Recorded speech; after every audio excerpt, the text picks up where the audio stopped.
Hello everyone, welcome to my channel. Today I want to talk about how to make pumping sessions more comfortable for first-time mothers and what small changes can make a big difference. In the beginning, pumping may feel awkward or uncomfortable because your body is still adjusting to the routine. But with the right setup and a calm approach, the process usually becomes easier over time. One important thing is choosing a comfortable place before starting. Sitting with proper back support and relaxing your shoulders can help reduce tension during the session.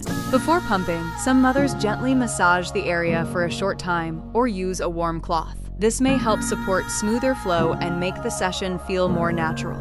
Starting with a gentle suction level is also very important. Many beginners think stronger settings work better, but comfort usually gives better results than very high pressure. Try to keep a slow and steady rhythm instead of rushing. A calm session often feels smoother and more manageable. It is also helpful to keep water nearby and stay hydrated during the day. Taking care of your body supports your overall routine. If something feels uncomfortable, pause and make small adjustments to the position or settings. Small changes can improve comfort a lot. Over time, your body becomes more familiar with the routine, and pumping often starts feeling easier and more natural. With patience, consistency, and a comfortable setup, pumping sessions can become a smooth part of daily life. If you found this video helpful, please subscribe to the channel. See you in the next video.